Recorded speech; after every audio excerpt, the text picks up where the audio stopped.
So I'm going to discuss what I had done to my house in San Antonio, as well as my house in Carrollton, Texas. And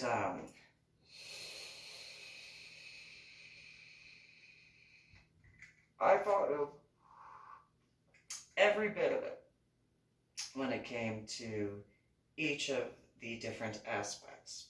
So, in regards to my house in San Antonio, um, looked at houses, and ironically, the first house that the realtor had taken me and my now dead ex-husband, but me and my son, and I was pregnant at the time. First house, looked through it, perfect. Everything was perfect about that. I mean, cosmetically, there were a few things that I wasn't too happy with, but I could fix that. That wasn't an issue. So, purchased the house despite it being a part of a homeowners association. And so, and I didn't need to get any permission for what I did on the inside.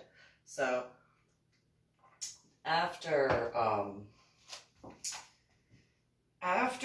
my daughter, well, actually, before my daughter was born, I repainted the entire first floor. I put semi-gloss because I don't like flat paint. I'm very particular when it comes to paint, and it either has to be semi-gloss or high gloss. Those who have children, or those who are like me, who are not necessarily the most graceful in certain regards, understand why semi-gloss and high gloss paint are fantastic. Because you can wipe that off. You spill something on the wall, you can literally wipe it down and clean it, no problem. You can't do that with flat paint. Not at all. So, repainted the entire first floor, and the entire first floor was the same color. It was it was an off-white, but it had a slight pink hue. And then I put a border underneath the crown molding in the great room area. It was a golden scroll with a maroon burgundy background and green and blue trim, and a little bit of white here and there. And then I also, later, I had wound up adding a ceiling medallion that was a maroon, but I kept certain parts white. I painted all the inner portions, and then I sprayed it with some glitter paint, so that way it gave a little extra kick. And then the chandelier that had marbleized frosted glass, and leaves that were made out of iron but painted. And then, but that was after, that was later.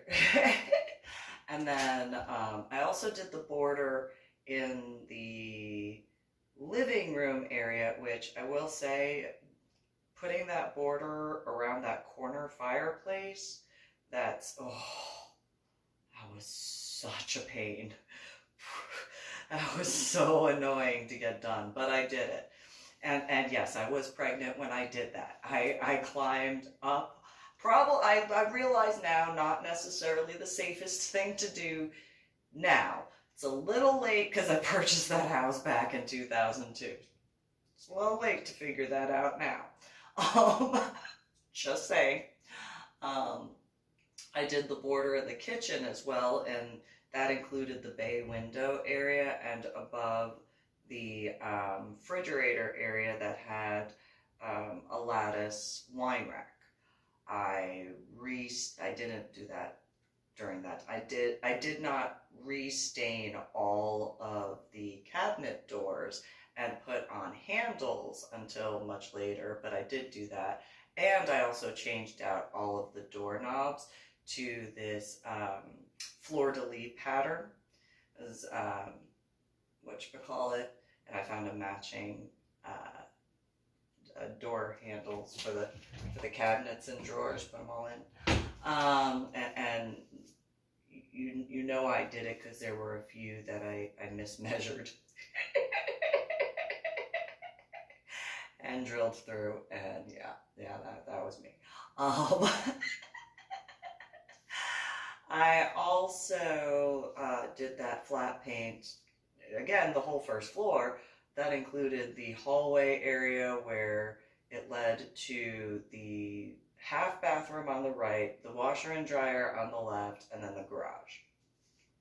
Did that whole thing while I was pregnant. And I was determined to have my house ready, to make sure it was squared away, no problem.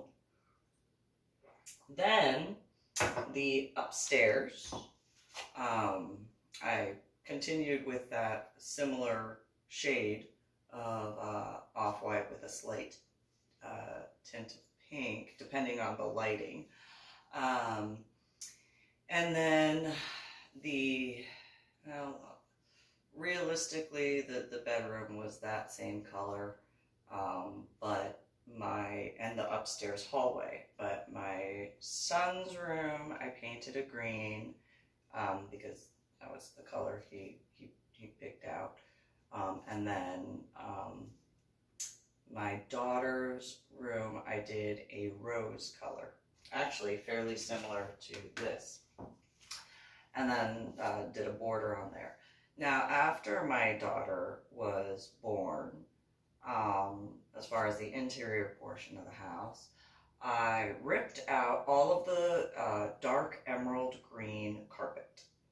Completely ripped it out. Got a blood blister when I was in my daughter's room because I had put the crowbar underneath the corner carpet strip, and something caught my attention out of the corner of my eye, and I turned, and I know I'm not the only person who has ever done this, and it hurt so bad. Oh, it hurt. So I look, and I hit with the hammer, and this skin right here got between the crowbar and the hammer, and if you knew how hard I can swing, you would understand. I mean, anybody swinging it would hurt, but ooh, that hurt. That hurt bad. That hurt so bad. Oh, that hurt so bad.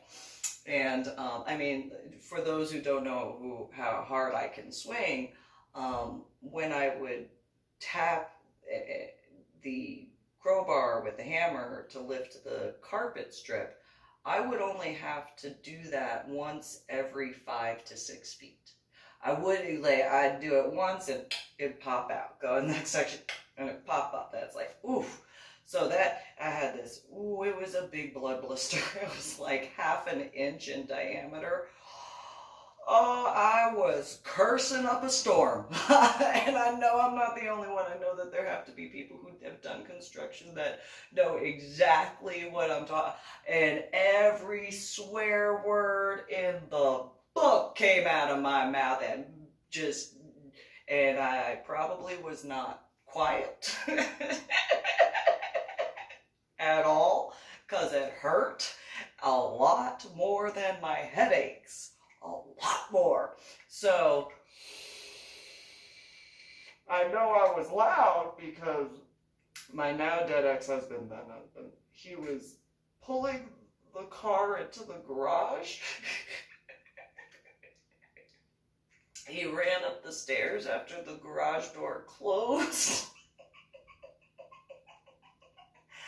And then he just went back down the stairs, and then, like, I realized I heard the garage door, and I was like, did you come upstairs? He was like, yeah, I came upstairs, but, you were yelling, so, it's like, well, I only got a blood blister.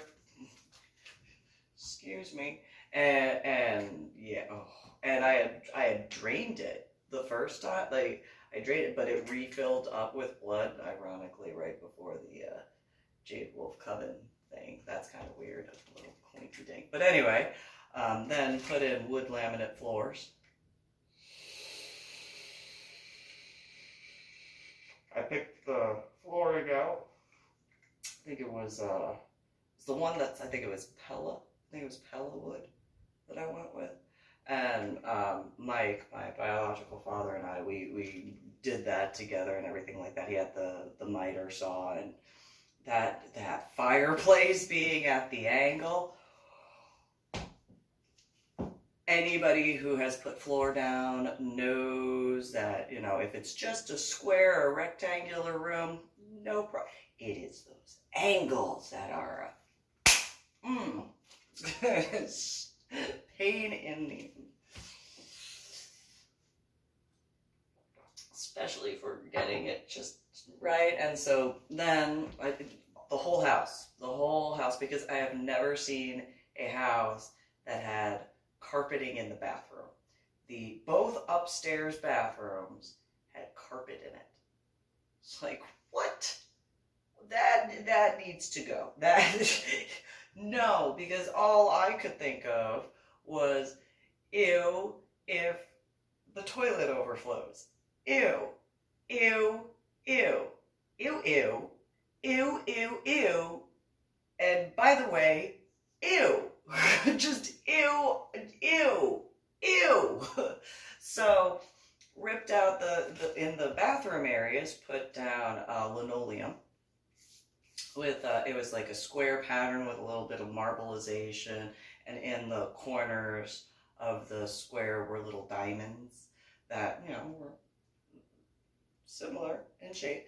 And so but it was it literally looked like marble and stuff like that. It was extra thick to make sure that you know, didn't hurt my feet when walking around. And as a quick little side note, so during the initial back and forth of that whole MMJ stuff, and having, I mean, it took me years to accept that being helpful for me. At some point I was like, well, you know what, maybe I'll try, if I grow it, maybe I can accept it. And this was this was essentially between the first and final separation, towards the end, right before the final separation. And I got seeds. And I had a cat named Teeners. I mean, her real name was Athena, but my children, James and Lydia, could not say Athena. So they called her Teeners, and she was tiny, she fit in the hand, and full grown, full adult, but barely, just a little black cat. And so the bathroom was the ideal location because of the angling of the sun when it would go through it. I didn't have it was constant sun throughout the day, and the humidity from the shower and stuff like that, perfect.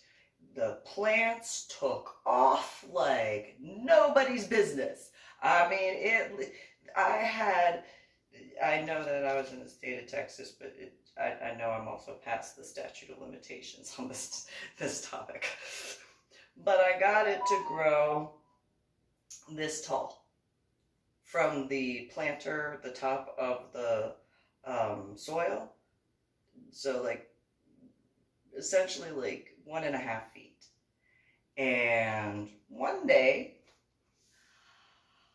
I forgot to shut the bathroom door. And when I laid down for a nap, and I hear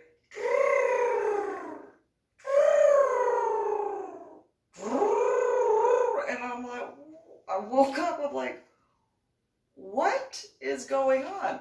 So I get out of bed, I go to the right, which is where the master bathroom was. I see the door and I'm like, oh, okay. And I opened the door because it was partially either I did remember to close it and Teeners figured out how to open that door because it was kind of at an angle.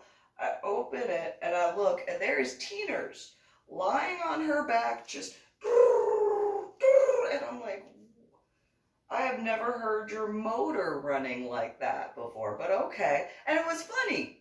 It was genuinely funny. Until until I saw my planter. She ate all of it, including the roots of the plant. And I couldn't laugh anymore, obviously, because it was one of those. And and I got those plants to grow that fast in less than I think it was actually less than a week. And you and I was so mad I couldn't even swear. I had no words. I was, and,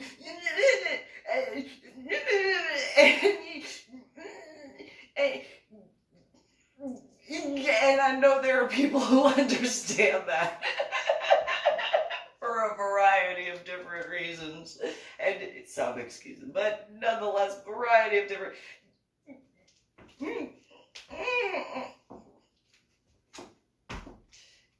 And all out! And she just had her little pause while she was in the middle of the and what? Bad! Like, that's all and she rolled over, as cats do, and just looked at me, and I'm like, out, and just, as cats do, and if you weren't so, I wanna,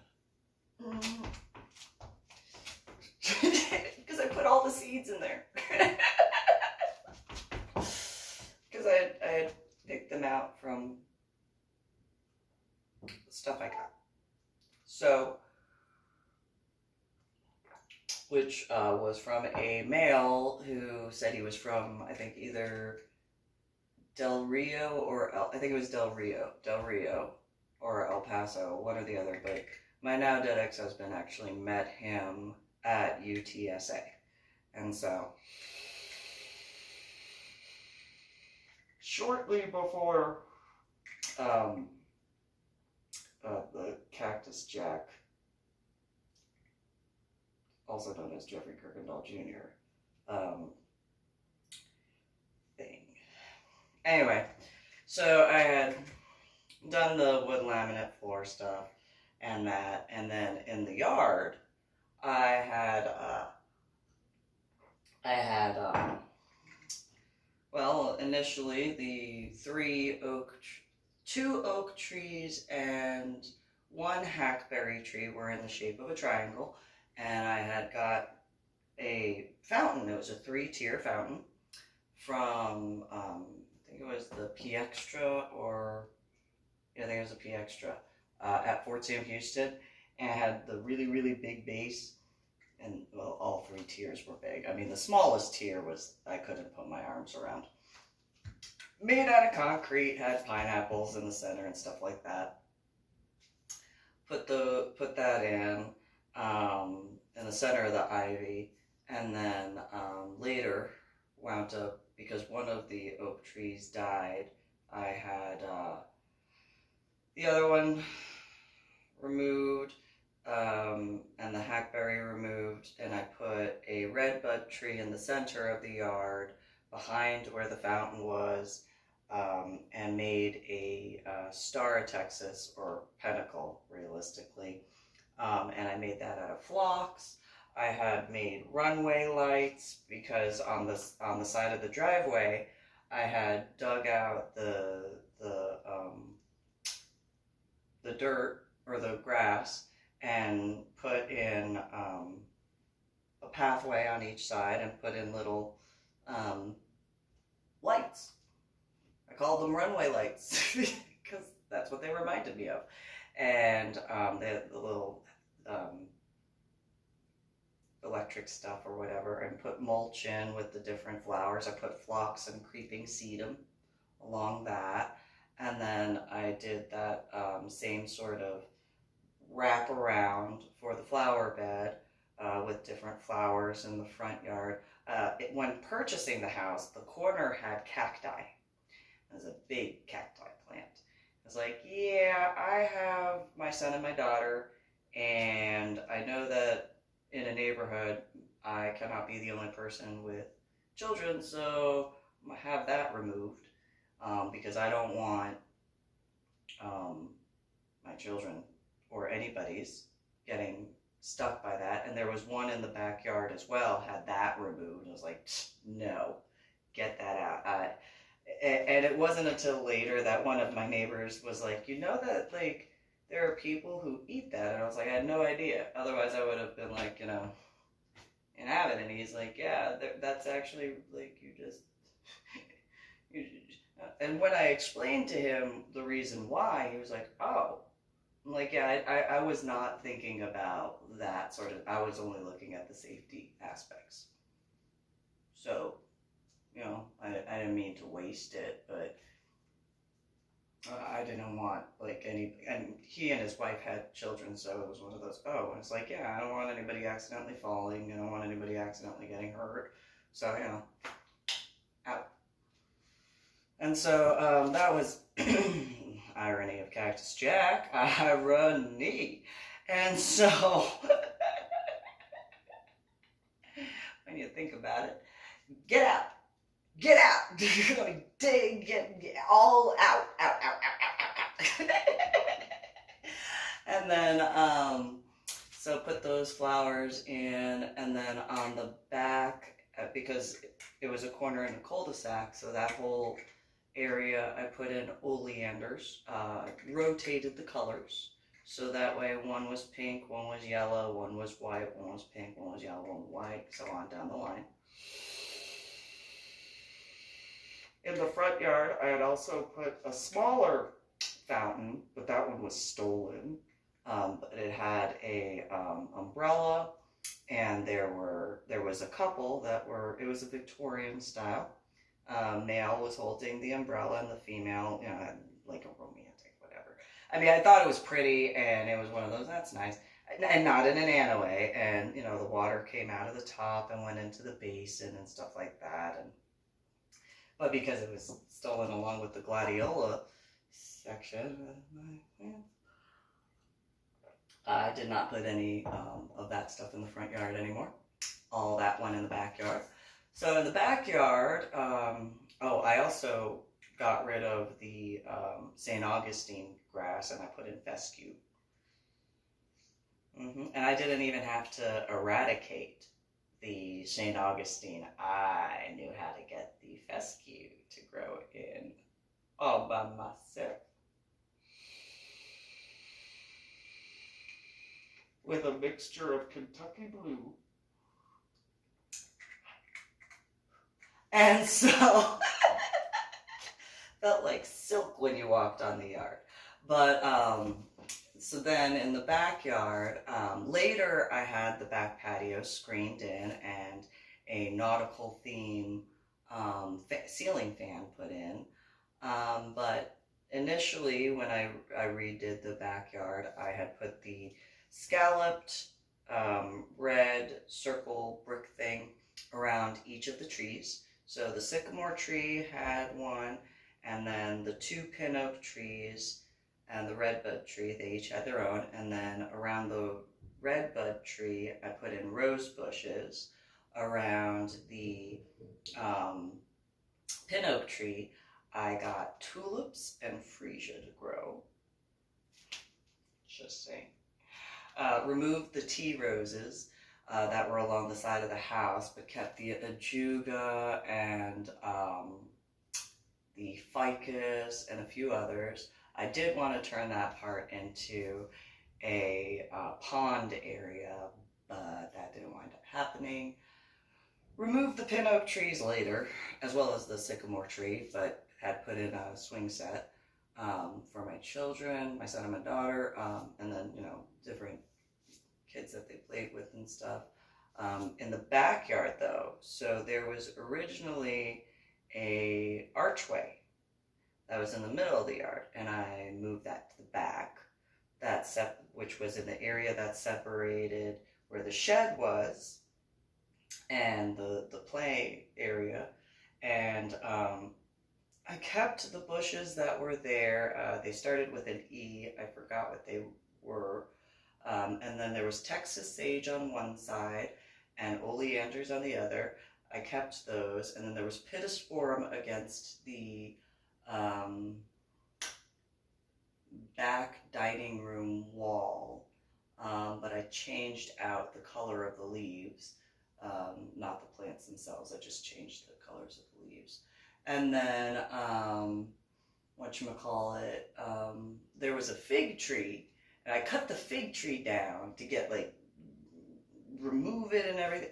Came back, no problem. It literally, within 1 week of me taking it out, it was right there. And I'm like, well, I guess I'll keep the fig tree then. Fine, I really don't like deciduous plants, but I'll deal with that one, I guess.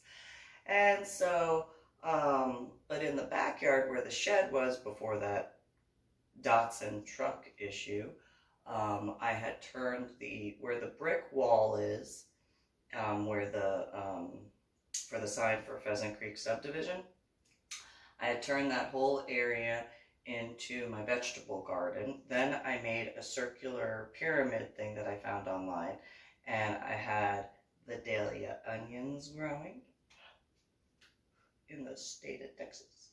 I just say, and strawberries and carrots. I had some beets growing. I had a few other plants because I had plenty of room. And then I got apple trees, blueberry bushes, blackberry bushes, orange tree, and then pluots.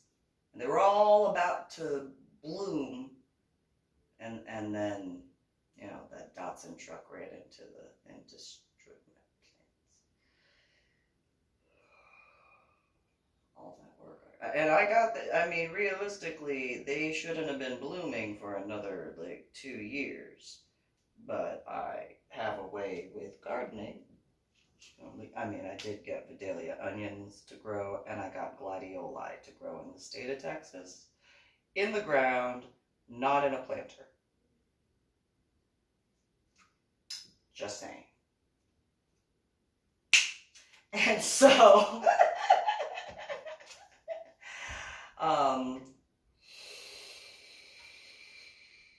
but after my now dead ex-husband died, and after all of the stuff when it came to making sure Warrior Transition Unit, which was medical hold, but nonetheless, after all that was taken care of, which initially started because of the memorial service, but once all that was done and taken care of, wound up being convinced to sell the house. And then I purchased the house in Carrollton. And the house in Carrollton, before my children, before I got them to take them to move in, I spent a week painting every wall, with the exception of one little section because of how high the ceilings were and what angle they were. So my bedroom was painted a Neptune blue, and I put glitter in the paint. And then one of the closets was red and the other was green because it was technically a his and hers closet, but my clothes. And then the bathroom, I painted a golden yellow, but a very pale pastel version. Changed out some of the fixtures. And then the bedroom that was attached to where that master bathroom was, I painted it a light lavender because that was my meditation room. And then I kept the carpet in the bedrooms, had the carpet ripped out of the living room, dining room, and hallway areas, and had a dark, dark wood laminate floor put in. That I did not do myself. That I had a company do. I think it was Empire who did that. Did a great job. And then in the hallway, I just painted it a flat, a high gloss, flat white color with a slight golden hue. And then I put the picture frames with like a bunch of little pictures in it with different ones that I made, and they originally were white, but I painted them red, and then made the different picture stuff and lined the wall with that. There's a few modeling pictures that I've done, that only a few, but that have that. Then my daughter's room, she wanted it a similar pink to the one that was in San Antonio. So it was initially that color, later painted a blue, but I had painted the molding around the floor an orange, because that's what she wanted. Kind of like the Denver Broncos, now that I think about it. But I painted glitter golden lotus leaves. And then and I got a flower ceiling fan for her room. And then the bathroom was originally a Jack and Jill style with the closet on the other side, but I had that converted because I had expected to stay in that house longer. But whatchamacallit, it was converted to where the doorway you could enter from the hallway. And it was a aquatic theme.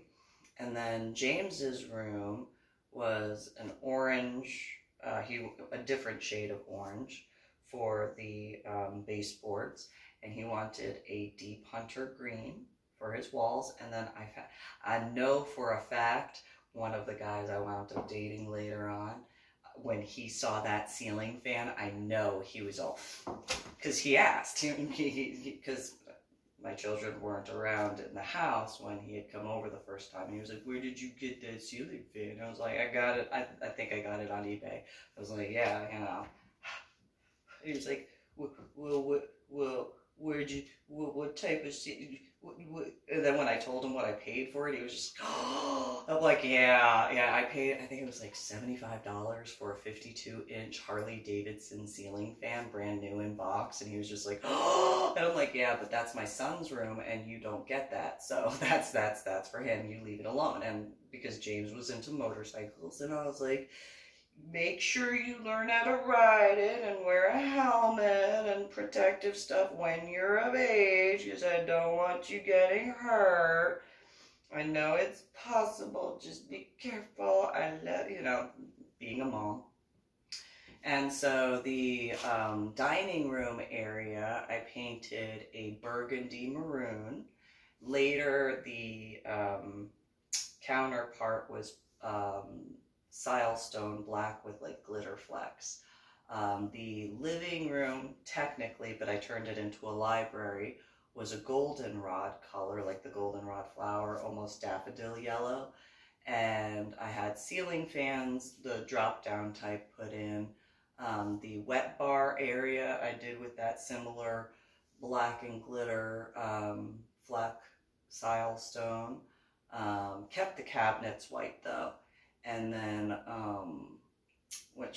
I kept the curtains from the original owner because I actually really liked the design. I really did. The patio was already, no, I had the patio screened in. And then the backyard, for the most part, I kept the same with the exception of the fence. Put in an 8-foot privacy fence. And then I did have glass and copper hummingbird feeders that I found online. Yeah. And then the kitchen. So the bottom part of where the chair rail was, I kept that white, but I did a high gloss on that. I did a high gloss on the chair rail in red, and then the part above was a a light rose pink. Later, the countertops, the Formica was removed, and I had red with flecks silestone put in. And while the original counter had enough of a lip for a seating area, I was like, I want an extra 18 inches. So that way, like, people have room and it's not like bumping their knees. So, gave extra room for that. And then in the den area, which technically was the living room, the base of the chair rail was black instead, and then the chair rail was red, and then the top part, or the other way around, I think. It's either white and then black, or black then white. And then I had a big rose that picture that I had put in that vicinity. And then later, when I had done some remodeling to the house, I had a second story put above the oversized 2-car garage. That I called my man cave, despite being a female. But you know, I very much am far more masculine, despite how my dress is right now and makeup. But so stairs up, and I had the emerald green carpet because there wasn't a bathroom that I had installed up there. So it was one of those, I could deal with the carpet up there. And then the walls were a terracotta color. And then, so when you went up the stairs and, you know, the handrail and stuff like that, I had on the doorway the Texas Star or the Pinnacle medallions with the columns for the molding around. So you go up, we went up, and then you had about 10 feet between the top stair and the wall, which had the pool cue rack. Then I got a regulation individual pocket Brazilian granite slate regulation size pool table. Got a good deal on that. I am a thrifty shopper, I don't deny that. And then I got a 3 light traditional pool table light to go over. Then I had a patio, or a little itty bitty one, like a 2nd story balcony, put in that vicinity. And then, but when, on the other side of the pool table, by the way. So then, when you came up the stairs, there was a wraparound countertop that was like a bar set up, so that way everybody could sit down, have enough room. About, I think I set it up with 24 inches, so that way, you know, could slide the seats underneath. And then also with the pool table, I got the conversion kit for like the ping pong and the air hockey and all that, so that way my children could play and all that sort of stuff. And then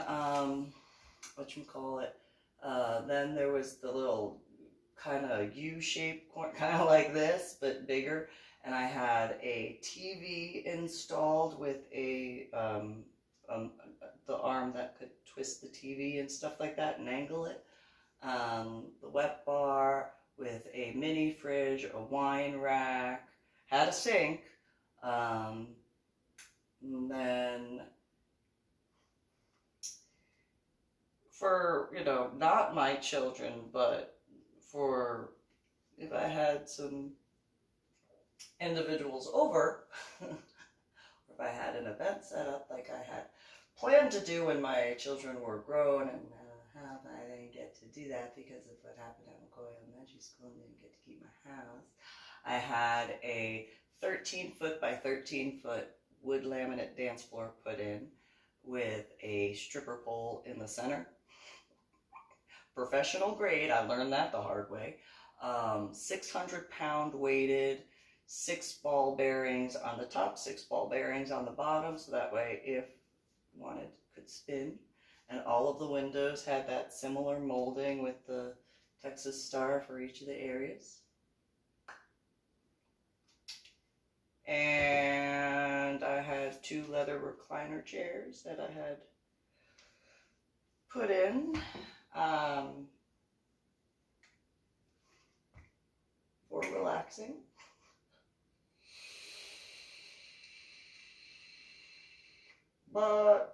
enough away from the dance floor vicinity that I wouldn't have to worry about being kicked.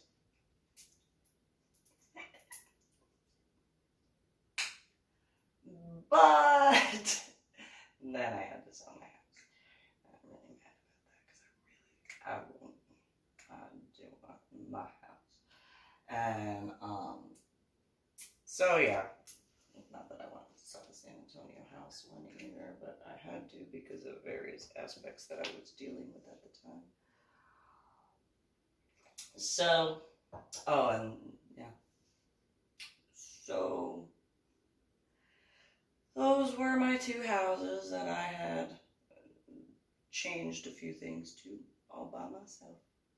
I mean, my designs, the construction aspects, I don't deny giving credit was due.